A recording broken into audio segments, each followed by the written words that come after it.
My friends, I think it is time for a pantry clean out. We are cooking for the family with everything we can find in the pantry, fridge, and freezer that needs to be used up before it all expires and goes bad. And as you can see, hi, I'm the problem. It's me. It's a problem for me, which means it's a problem for you, because I'm a cop. Hook me up the thumbs up and let's get cooking. While digging through my pantry and freezer, I found this chicken, these chicken tenders. I definitely had some wrinkly bell peppers, some extra onions in the fridge, and this box of pasta that has been sitting in my pantry, oh, not too long. It expires in 2026, so we're good there. But I thought Cajun chicken pasta I haven't made in a minute, and my family freaking loves pasta. Anytime I make it, my sons gobble this up like they'll eat it for snack after school and then dinner and then midnight snack. I've got my big pot, I just washed it over here, ready to go. I'm gonna get started with my warm pan and some bacon fat. You can do oil or butter, whatever fat you like to use. I have this in my fridge, so I like to use it when I can. Do not throw bacon fat down your drain. Keep it for cooking. Bacon, my love, bacon! So I'm just gonna melt this down a little bit, and I'm gonna go in here actually with my veggies first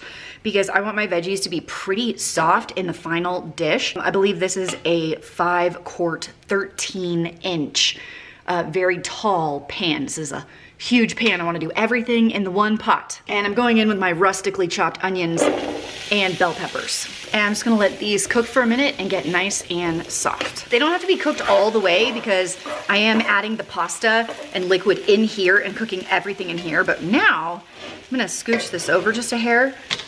And I think I'll add a touch more bacon fat, butter, whatever you want. So I do have about 1.5 pounds of the chicken tenderloins here. I coated with about 1/2 teaspoon of Cajun seasoning. My favorite is Uncle Tony's. I know that's not the real name. I call it Uncle Tony's because that's what Grandpa called it, and I'm giving some respect where credit is due, or whatever. And we're gonna get some nice color on this until it's cooked almost all the way through, but not all the way. And at this point, I am gonna add some garlic powder. I have this little packet in my cabinet. You could also use real garlic. My chicken is not all the way cooked, but it is fine. I am going to add this entire box of pasta. I love dishes like this. 1 pound of penne noodles, one of my favorites. I'm gonna throw in 1 can of diced tomatoes. You can use fire roasted, petite diced, it doesn't matter. After that, we're coming in with 4 cups of chicken broth. I'm using this bone broth. I've got a few hacks to bump the protein level of this dish. So this entire thing is 32 grams of protein right here. And to get out the rest of this, we're just gonna do a quick little rinse, and then the rest of that's gonna go in the whole thing. Because we have to make sure we have enough liquid for our pasta to cook.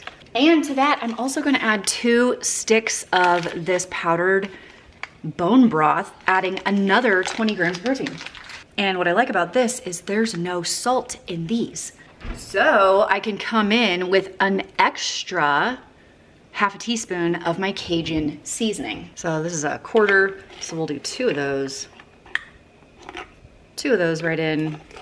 Maybe 3. Maybe we'll do 3/4 of a teaspoon. Okay, I've cranked my heat up so it will start boiling, and then I'm gonna bring it back down to a simmer, lid on, and it's gonna go until the pasta has soaked up all of this liquid. I'm going to check it in about 10 minutes, make sure it doesn't need more liquid. I'm prepared to add more if it needs it. Okay, lid on. See you in a little bit. I'm at about the 8-minute mark, and I just added about 4 ounces, maybe 6 ounces of cream cheese.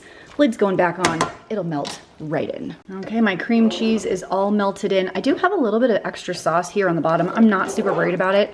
I've just turned the heat off because as it cools, this will all thicken up a little bit. And now is the time to taste for salt, extra Cajun seasoning, see if you need anything else. Oh, my boys are gonna be very excited about that. Welcome to the tomato zone. So I was gifted a lot of tomatoes. Right here, I've got, this was full, and then I had 2 huge bowls from multiple friends who just cleaned all of their tomatoes off because it froze, which means you do end up with green ones. That's okay because they will ripen on your counter, so don't worry about that. So here's a bowl that I'm currently washing, and then I'll cut off the bad spots, the stems, and I'm dumping them into a soup pot or something like this. I think this is a 7-quart soup pot that's fairly full, and I am just doing tomato sauce.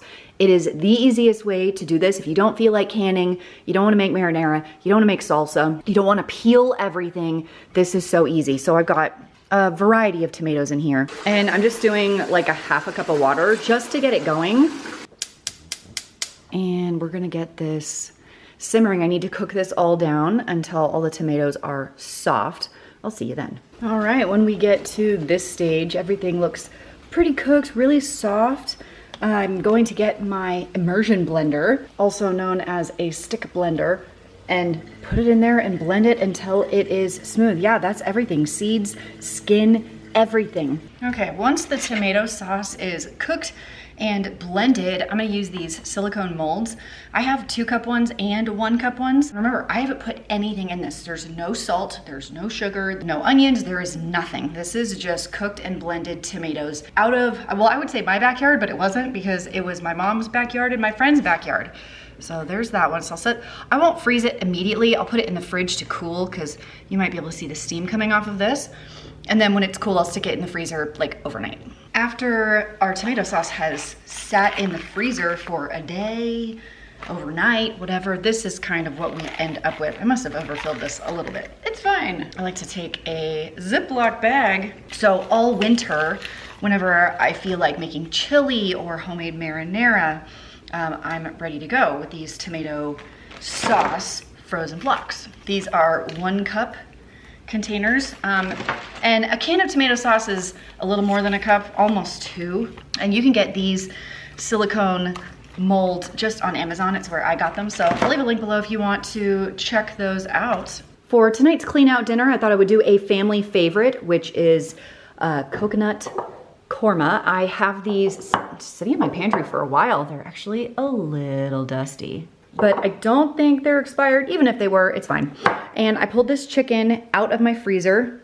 Obviously, I got it on sale. It's been thawing in the fridge. I bought this, wow, way back in January of this year. So it was $1.49 a pound plus the 30% off. I had to buy it. So I will be cutting up into bite-sized pieces this entire package, adding these 2 jars of sauce. A little bit of rice is going in my Instant Pot, and I'm gonna steam up probably this entire bag of broccoli. And this is our out of the freezer and pantry dinner with just 1 fresh item added. It's delicious, it's awesome. If you haven't tried this brand in particular, it's bomb, so good. This is your friendly reminder to look in your pantry and find your muffin mixes. We're gonna cook them up for breakfast tomorrow morning and make sure we are using everything we have and not letting it expire. Mine calls for 2 eggs.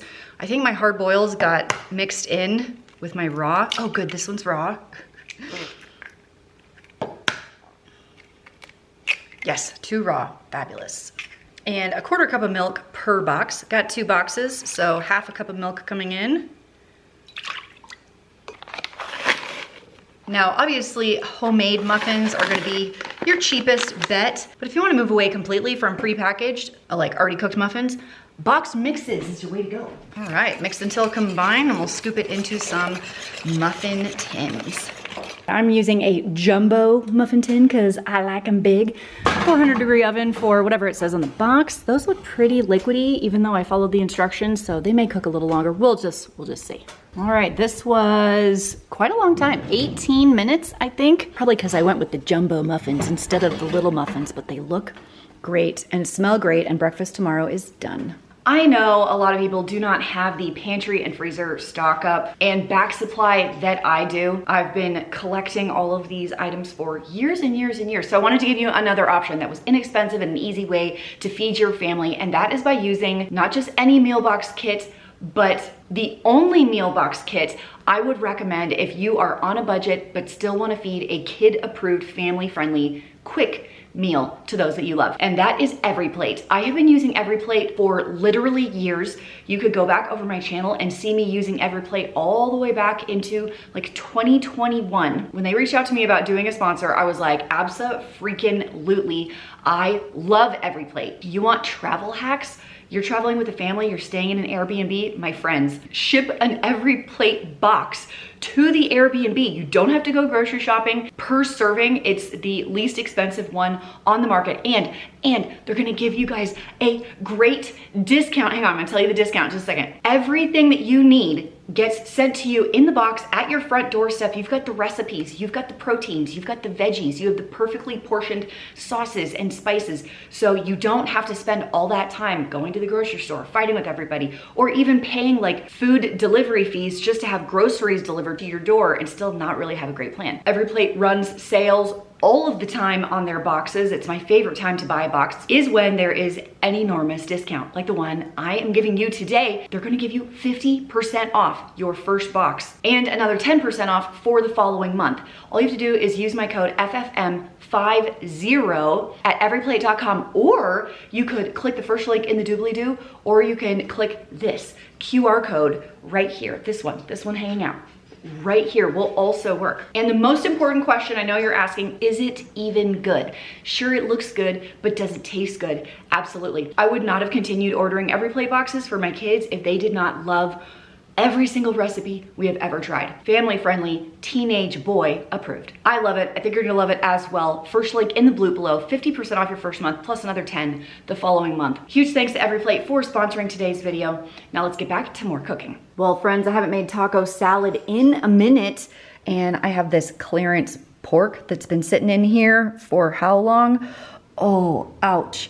March of 2025 hanging out in my freezer. So I pulled this out, a little bit of ground beef. I have my handy dandy taco kits for white people taco night. A white people taco night. This is the easiest dish ever. It's a family favorite. I don't think I've made it in 6 months, so this will be a welcome dinner for tonight. Cook up some taco meat, prep some lettuce, get out some salsa, sour cream, cheese, and chips, and booyah, we've got dinner. Okay, my meat's done. I got two packets going in just like so, and 1.5 cups of water. Bring this up to a simmer, and then if I find the flavor a little lacking, because this is over 2 pounds of meat here, I may add 1 more packet of seasoning or just like a whole bunch of salsa or something like that.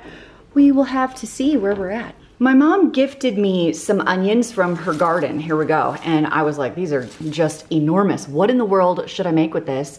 And I remembered that I had some really sad bell peppers in the fridge. They're kind of wrinkly. They don't look great. I have some garden tomatoes that I froze like a month ago in the freezer. Pulled those out. And then another friend of mine gifted me some zucchini from her garden. I don't know if this is gonna work out, but what if we made chili? It's fall. We need some comfort foods. Chili is a family favorite in our house, and I have some pinto beans that have been sitting in my pantry for a minute. So I pulled out my handy dandy Instant Pot, and I'm gonna take these dried pinto beans right now, get them cooking, because I don't have any canned beans around. Should we rinse these?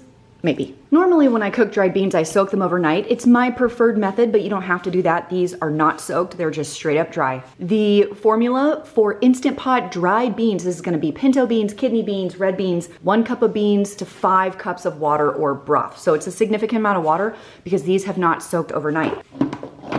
Oh, there it goes. 1 hour at high pressure, natural release. Yes, this is going to take a while. And while my beans cook, I can chop up all of my veggies. I'm still wondering what to do about this. I feel like if I cut up 1 or 2, mix it all together, it will just be added veggies and it'll be fine. I'll get my big soup pot out, but we do need some ground meat of some kind. I know I have some in the freezer, so let's go find it. Found this ground pork in my garage freezer. This is about 1 pound. I'm gonna mix this with ground beef, which I think is in my basement freezer. Here we go. I think these are 1.5 pounds or so. So what if we just grab 1 of these and call that good for the meat? I only ended up cutting 1 onion. This is in an entire dinner plate. An entire dinner plate. This right here is 3 bell peppers and 1 head of celery. I did a whole, that whole thing. This is 1 onion. These are freaking enormous. This is like, there's the bell pepper. That's pretty big, but that one, oh my gosh, that one's huge. And I ended up only doing 1 zucchini just because I have 2 dinner plates of vegetables right now. We're gonna call this veggie chili. I mean, there'll be meat in it. This is ridiculous. I'm sitting at 20 minutes left on my Instant Pot. The knife I'm using today is the Hexclad. They did send this to me, but they didn't pay me to say anything. This knife is freaking bomb. This is my #1 kitchen tip or cooking tip. A sharp knife will do what you want. A dull knife will do whatever it wants. Okay, this knife is chef's kiss. It's kind of awesome. I don't think this will be enough tomatoes, so I'll go get a couple of canned tomatoes also to throw in. I know this is using more dishes, but I'm just curious how much veggies I ended up with. So I have an 8-cup measuring cup here. I'm gonna dump everything in here, but I wanna see how many cups of vegetables I ended up with. The onion zucchini plate is just under 8 cups. It's not quite even. I would say right at 8 cups. Okay, let's dump it in this bowl. What do you think? Maybe 5 cups. 13 cups of vegetables. 13! I didn't even add tomatoes yet. Unreal. Homemade chili can be so good for you. Okay, my meat is in, and as soon as this gets a little color on it, I'll add my 13 cups of vegetables. Hey, I added my frozen tomatoes. That's garlic powder right on top. Oh my gosh.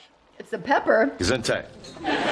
And a little bit of salt just to taste. I'm adding some extra diced tomatoes here. I added about 1/3 of a cup of chili powder, which I know is a ton, but this is a 9-quart pot and it will be to the top once we get everything in.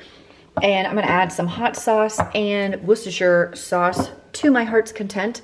So I'm using Tabasco because it's what I have. I think I also have Cholula. It doesn't matter which one you use. And a couple of tablespoons. Oh my gosh, that's gonna take forever. Why does Worcestershire sauce come out so slow? There we go. Like that, that looks good. And I'm just going to simmer this for about 20 minutes or so. See how everything's coming along and then add our cooked beans.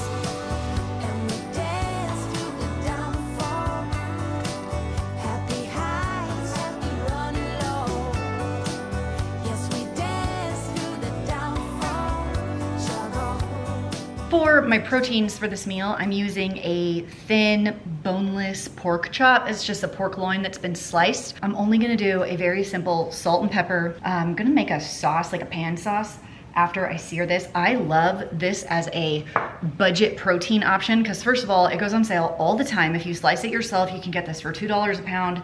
Easy. It cooks really fast. You definitely do not want to overcook this because it will taste like shoe leather pretty quickly. For pork like this, you are allowed to have just the smallest hint of pink in the center. It's like a quick pan sear. Flip it over, quick pan sear, and you're done. Like that's literally all it takes. Step 1 for the Brussels sprouts. I threw some salt in here. This is what they look like.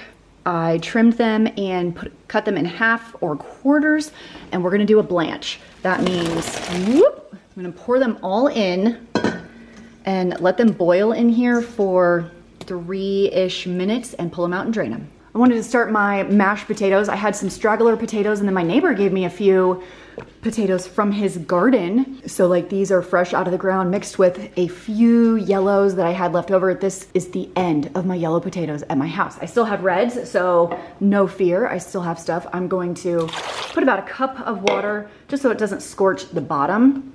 I love doing it this way because it is a set and forget. And I like to do a manual for 20 minutes and we will come back. Okay, I have a hot pan, and for my Brussels sprouts, which I actually hope fit in here, I'm gonna need some butter.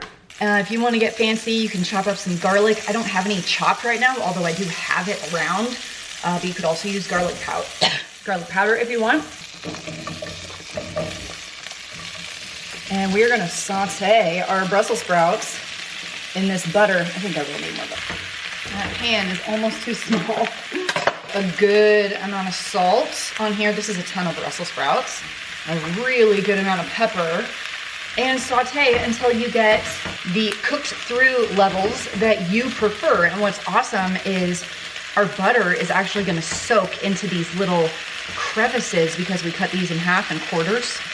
You can do this with any vegetable. We're gonna make a slurry for it to cook in. You can do this with fresh green beans or broccoli or whatever, Brussels sprouts. And it's basically butter, salt, pepper, and chicken broth. But you make this super flavorful broth for it to almost boil, simmer in, and all those delicious salty flavors are gonna soak into your vegetable. If you've got some bacon, throw that in. Anyway, just simmer until the liquid is mostly gone. It's so delicious. All right, for my pork, I have a warm pan. Gonna throw in a little bit of oil. Whoops. And definitely, definitely spray it all over the stove. Okay, I'm gonna have to clean that. I'll clean that later. And I have this on fairly high heat. Remember, we're just doing like a nice couple of minutes. I'm probably gonna have to do 2 batches because I don't think I can fit 6 in here. 3 minutes and then flip. Don't overcook it. All right, now that my pork is off, we're making our sauce. So I'm going in with a couple of tablespoons of butter. I'm adding 2 shallots, a couple of garlic cloves, and I have some thyme, fresh thyme sprigs going in. Fresh thyme is one of my favorite flavors, so I'm gonna add a little bit more. My temp is on pretty low because I don't want to burn my garlic because that is not what we want going on here. We're just building flavors. Okay, now that everything's soft, I'm coming in with a little bit of chicken stock and some cream cheese. At this point, the heat's coming back up. I do want to bring it up to a simmer to get this cream cheese incorporated and to warm everything through and soften my shallots just a little bit more. This is looking great. I'm going to turn it down just a little bit.